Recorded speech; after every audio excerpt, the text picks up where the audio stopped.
baby, my Valentine, yeah. Boy, now you're making my temperature rise. If you leave me, I go die. I swear, you are like the oxygen.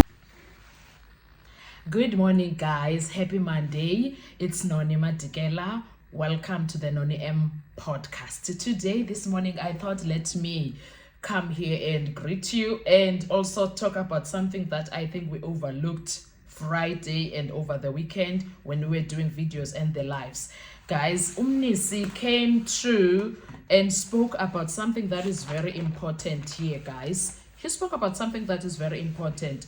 Umnisi says he wants understanding, or he wants knowledge, and he's requesting that the state tells them who is coming after Pinky is done today, which is Monday, because he don't want surprises. This is exactly what he said. Because today there's a new witness line up, because Upingi is supposedly will be done sooner than lunchtime, I suppose. I don't know if then if it happens that there is another cross-examination that comes out after the defense is done, and then they are Sibanda is gonna do his cross-examination. I don't know, or the judge is asking questions and then something comes up and then they want to ask, but I'm sure it won't be long.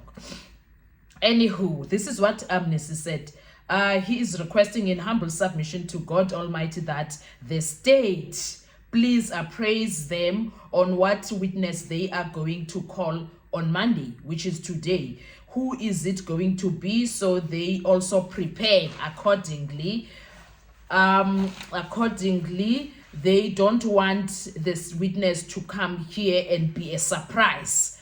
Let's park there for a sec. I understand where this is coming from. I understand his fears, because in this case, it has been a norm for Baloyi and Sibanda to surprise the defense. Many a times it has happened.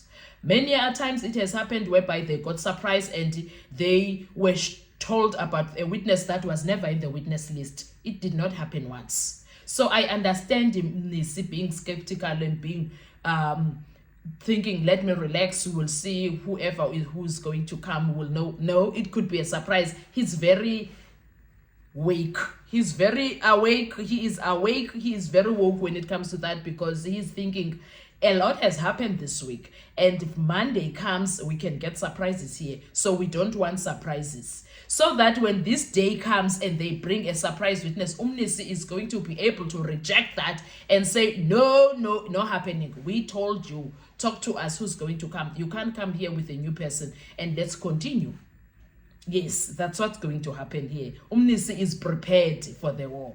And then he went, the judge responded to that and said, I thought you prepared for all the witnesses, because that is how I understand how the law works. You are given all the statements made by witnesses. So when you prepare on those bases. Isn't that not how it's done? For him to ask this, it's a shock to me, that at the same time it's not, because how dare he? He was here and all of the things that Umnisi is talking about happened, and he did nothing. He never called out Ubaloyi on those nonsense. He never said anything. It happened in his very own courtroom, and he never saw anything wrong with that, because we will say he never saw anything wrong. He never called out Ubaloyi, so there was nothing wrong Baloyi did there, according to him. So he can't come here now and speak law on that situation. No, he can't. Umnisi is damn right about that. And then Umnisi responds. I love how he responded to the judge, and he had no choice but to succumb. He says, yes, that is how it's done if the state prepared a perfect case. However, in this case, we have been met with surprise more than once.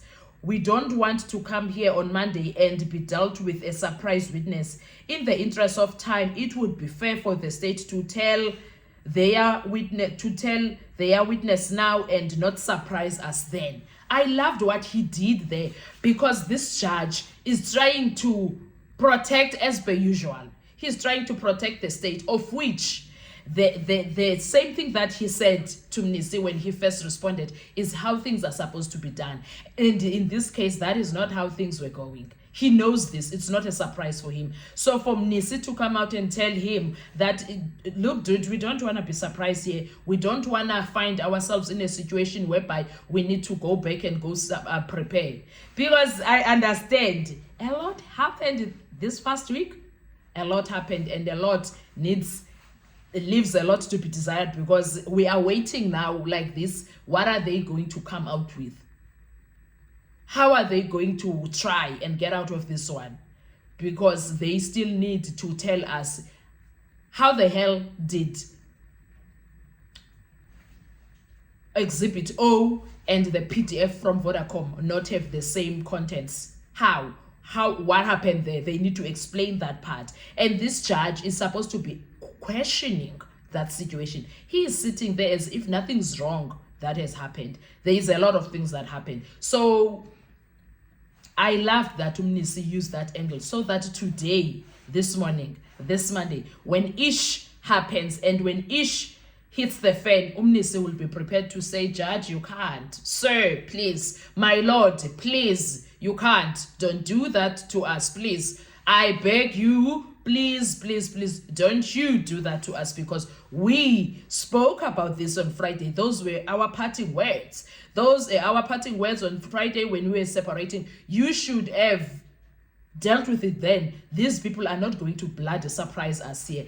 I love Mnisi's mind, how it works. He is ready for any surprise. He knows they are going to pull rabbits from wherever. They are going to pull rabbits from wherever to try and save themselves. They were not quiet for no reason Friday. There is something that they are up to, and we are going to find out if today, tomorrow, or later this week. But we will find out why they were quiet, because it's like they were not there. There were no objections, nothing. They were here. So we know they are up to something, and Mnisi is very much aware ukuthi they are up to something. Let us wait and see kesana ukuthi kuzoyenzekani, because kuningi okwehlile the past week. Last week was very busy. Last week was very hectic. It was expose, explosives. It was a lot. Beku busy kesana. Besise Israel, besise Russia, abo Putin kind of vibes. Ukraine kind of vibes. Beku busy last week. Boom, boom, boom. Yes, bekunjalo. Anyway, guys, let me see you on our next video. I'm gonna put that clip of Mnisi speaking to the judge about this. Let me see you on our next video. Thank you so much. Enjoy your day. Bye-bye. My Lord, will discuss with Advocate Baloyi during the course of the weekend to see which witness to line up on Monday. But most definitely we'll have to line up another witness for Monday. Okay. Yeah. We would request in humble submission to God Almighty that the state should at least appraise us who that witness that they are going to call on Monday is going to be, so that we also prepare accordingly. We don't want that witness to come here. I got it prepared for all the witnesses, because that's how I understand how the law works. They give you all the statements made by all the witnesses, and when you prepare on that basis. We I don't know, is that not how it's done? That is normally what is done, my lord. If the state is conducting a perfect case. However, in this case, we have been met with surprises more than once, which is the reason why I'm requesting that we don't want to come here on a Monday to find that we don't have the name of that witness. It's a surprise witness. Okay, let's ask Mr. Sibanda. Who are you calling? In the interest of time, my lord, I think it only be fair that we be conscientized who that witness is going to be. My Lord, I will inform my colleagues. During the weekend? Indeed so, my Lord. Sizokhulumisana naye-ke uzakwabo Baloyi ukusho ukuthi nguphi lo mfakazi ozobizwa usezobatshela-ke abameli uma sekhulumisene naye-ke Advocate Baloyi ukuthi ubani ozobizwa uma seqediwe-ke ngalokhu ufakazi somkhulu. You mustn't come and say there was road shedding. Need to survive.